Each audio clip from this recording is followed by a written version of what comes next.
Hey guys, welcome to the video. Today we are going to be looking at the Scenic Hybrid Instrument, which is the new instrument that Propellerhead has added. Reason Studios, which is the new instrument that Reason Studios has added to the Reason 11 suite.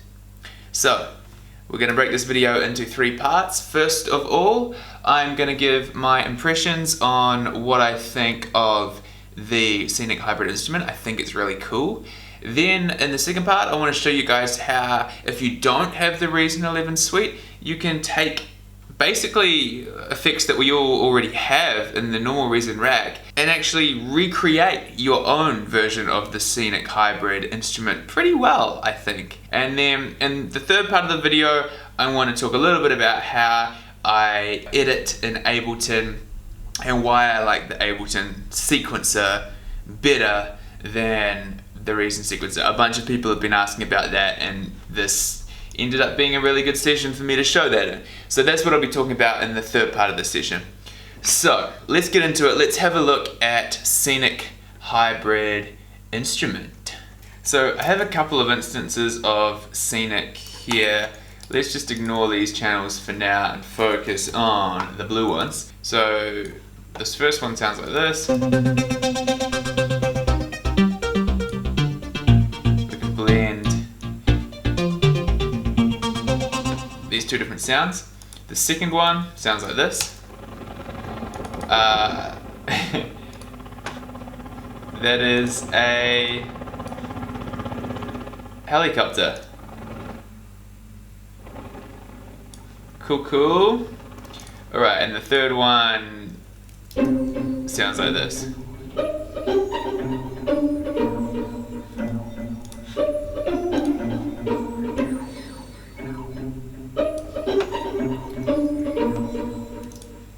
So there's a whole range of sounds that you can get out of this. I've just been messing around with a bit of presets. I haven't really jumped into a whole lot of sound design yet myself, but I really like this one. I think this sounds dope.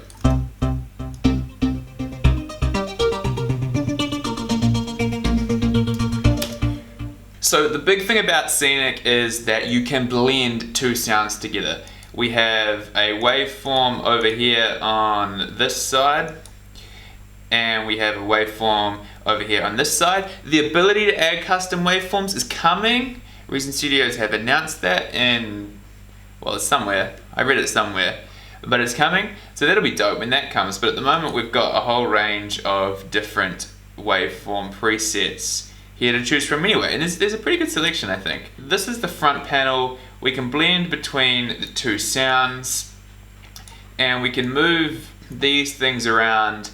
These are called macros. We can move these around to control, in this case, the filter A, the filter B, or the phaser effects. One important thing to note that took me far too long to figure out is the presets. We click over here and edit, and click over here just to kind of see what we've got available to us. You can't assign anything to the macros at all if you're using a preset. Okay, so if you want to assign stuff to the macros, you have to go reset device. And now you'll see if I go over here, click on edit, I actually have, or click on the assign, down here, I actually have options to assign stuff to the macros, which if we undo that change and go back to the one we had before, you'll see there's no option for me to assign anything to the macros. I don't know why they did that, but if you're using any of Reason Studios presets, just be aware that you can't change what is assigned to the macros as far as I've been able to tell. That got me a little stuck, but I figured it out. Alright, so we've talked about the front of it. Once we click on this edit tab up here, we can see the way stuff is chained together. So we have two engines, engine A or engine B, and this just gives us some control over what is actually happening in the waveform. This kind of acts a little bit like the grain synthesizer.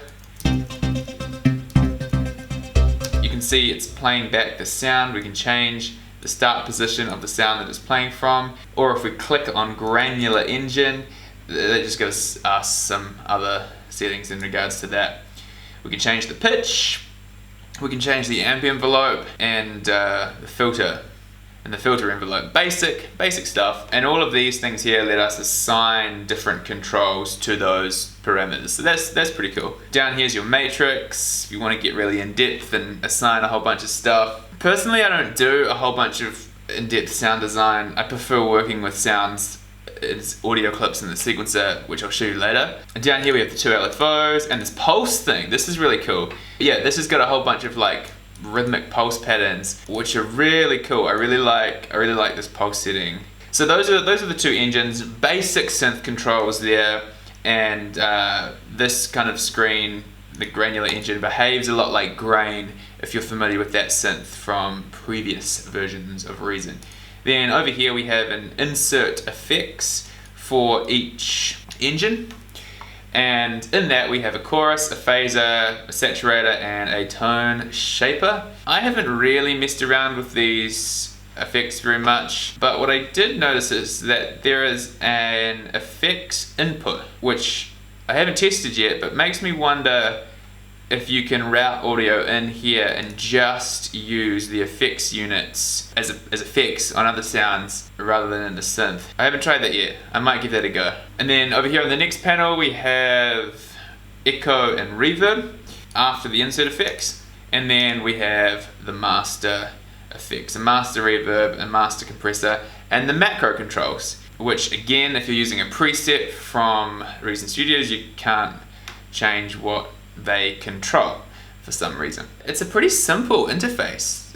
I think it's quite intuitive once you get past that macro thing that I got stuck on. It does give you a lot of control. However, I don't think it is really that groundbreaking, really. To me, it just seems like two instances of Grain routed through some effects, some more effects, and blended together at the end. And granted, you can do some really cool stuff with that, and overall I'm very excited for the synth and very keen to mess around with it and make some sounds, but I don't think it's that complicated, which is good, I guess, because it's easy to use and whatnot. But yeah, it was a lot more simple than I was perhaps expecting. Which brings us to how can you create your own version of Scenic Hybrid Instrument using stuff that you already have available to you in Reason. So that's what I did over here.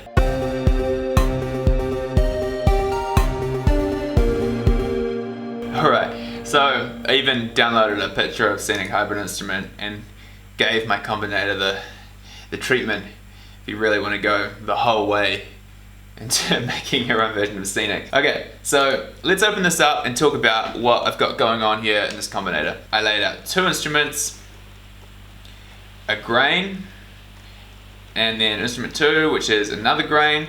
Each of these instruments have their own effects, which you can make whatever you want. I was just trying to create a recreation of what I saw in Scenic Hybrid Instrument, and then they are both routed to this master effects section where I added the master bus compressor, the reverb, and this groovy melon thing, which is a blend control, a crossfade. You don't have to buy that. I believe that's a free download in the Rack Extension store.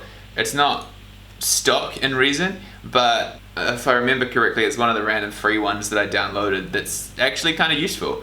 You can control the type of blend here, which is really nice, but I've just got it set on the straight one.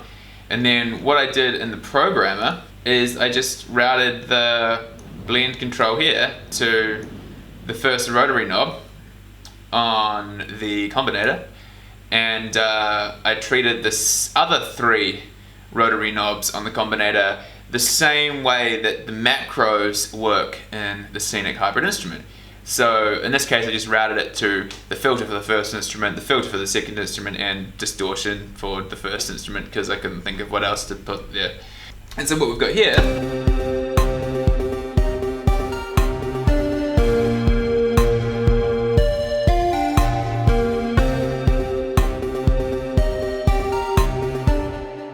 let's lets us blend between two different sounds. And because I was using instruments to try and recreate Scenic, I picked Grain, which lets you basically take any audio clip and give it whatever kind of granular treatment you want.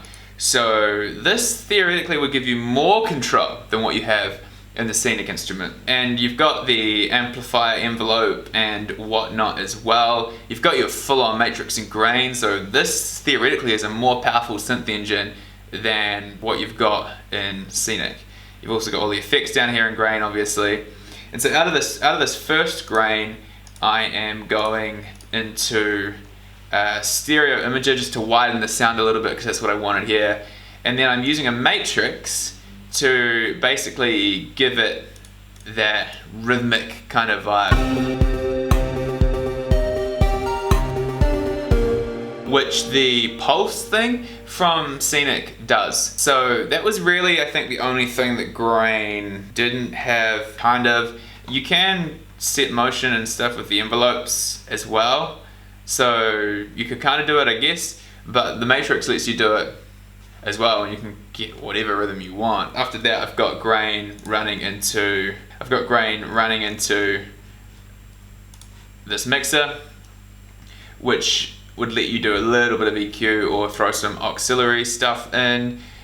I haven't done any of that. It's literally just running into the mixer, and then from the mixer it's running into this quartet, running into this pulverizer, and then it's running into the crossfader for blending. And then the second instrument is set up basically the same way. I just haven't got the stereo imager or the matrix. You could put that in if you wanted it, but I didn't need it in this case, so no point in throwing an instrument there for no reason. Grain into quartet, into pulverizer, into the mixer, and then into the other side of the blend knob, or on the other side of the crossfader for blending. And then out of the crossfader here, I'm going into the master bus compressor, into an RV7000 reverb, and back into the combinator. So it's not the most simple instrument, but it's also not the most complex thing. We're just literally running two instances of grain, changing it to some effects, into a crossfader that lets us blend the sound how we want it to. I set up these knobs on the combinator to behave like the front panel of Scenic does, but you can also add buttons and whatnot as well. The benefit of Scenic is that it's simple and all there and a really easy to use interface, but I'm not entirely sure what is different about it that you can't recreate using this method of two grains and a combinator. So if you haven't upgraded to the suite, or you haven't bought Scenic, and you do want to use this style of making sounds or whatever, just throw together a rack like this. I think it works just as well, basically the same way. And it will obviously give you even more control over the sounds that you're having, or sounds that you're using.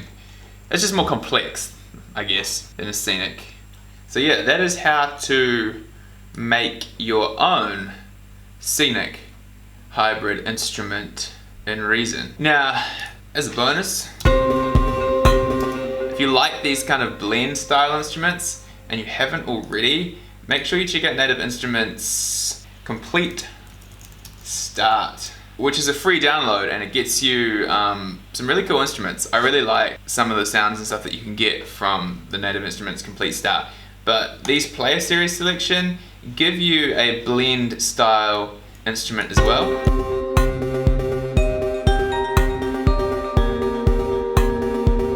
There are a couple of different styles. So if you want these blend style instruments or just some cool new sounds to mess around with, go download that Complete Start thing as well, because it's really cool.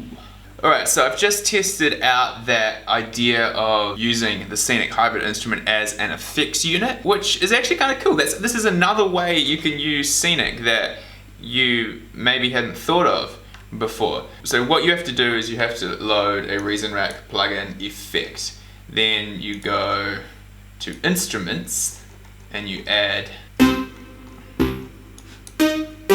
a Scenic, and you'll notice that it cuts the sound. That's because it has removed the audio coming in from the host. So what we want to do is route that main audio into the effects input.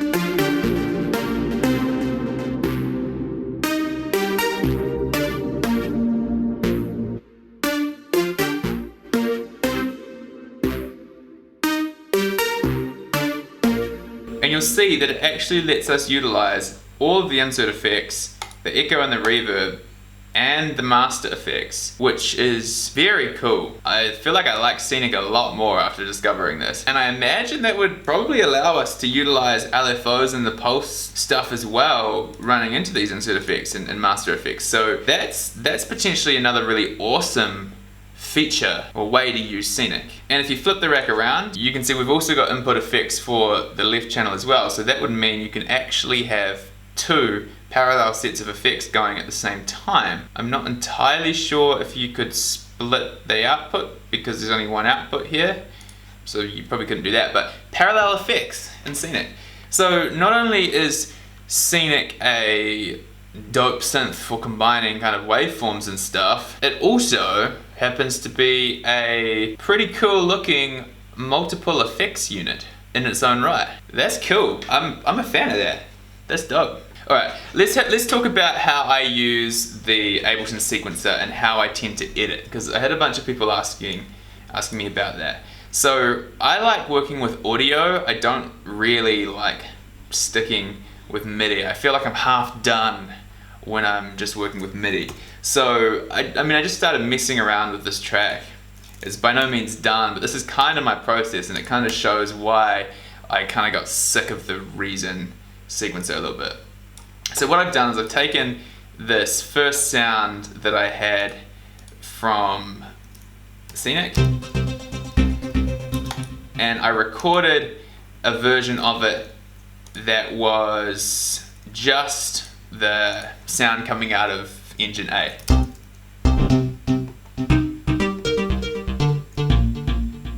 I've already started cutting it up a little bit. And then I recorded the sound that was just coming out of engine B, which is not that.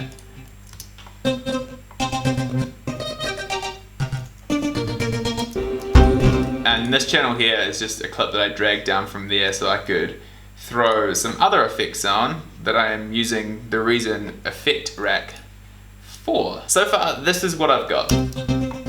Maybe if I don't solo it, yeah. Hello? Oh, need to turn that off because the matrix is still running.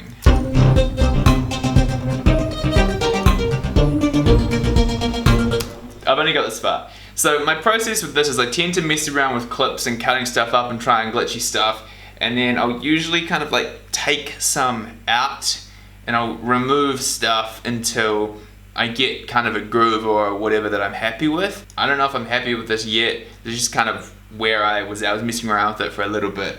So it sounds like this.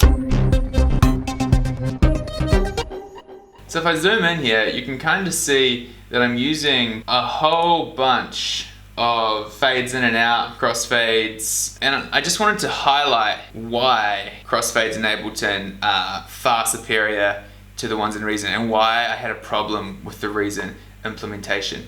If we go over here to the Reason 11 suite real quick and just drag in a random sample. Some people asking about snap being on or off. Snap doesn't matter when you're messing with fades or crossfades or whatever in this. It doesn't matter at all. So if I cut this, extend this out just so I can do a crossfade and drag this over like that and insert a crossfade, you'll notice that I can only drag this horizontally. I can't do anything up or down. I can only drag this point horizontally like that. And I am still having trouble grabbing that crossfade. It only tends to be there. You've got to really have your mouse in a specific spot. It's obviously easier if it's bigger. Oh. Someone said I was faking it in the last video. No, it's just difficult. So that's that. The crossfade only goes horizontally. if you compare that to Ableton, where I have an example of a crossfade here, you can see that I can move the crossfade up and down and around and basically do whatever I want with it. I've got far more control over how those two clips are blended together.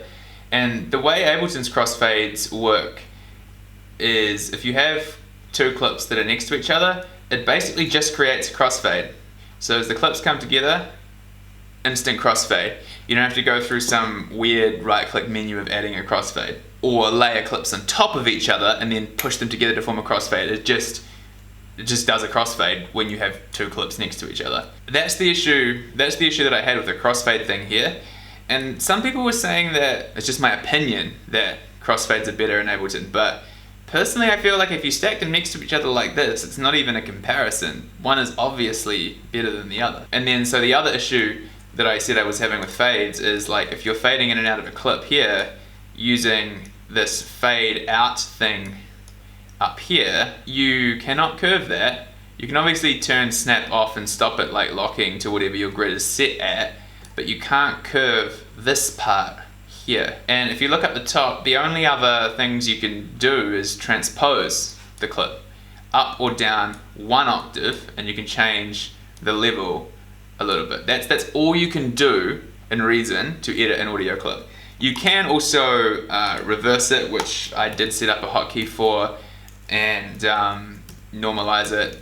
But that's all you can do to an audio clip in Reason. Now, if you compare that to Ableton, this is my fade in and out of a clip, and I can control and move that fade in and out to whatever shape or extent I want, which gives you far more control when it comes to cutting up and creating little glitchy stuff and rhythmic whatever.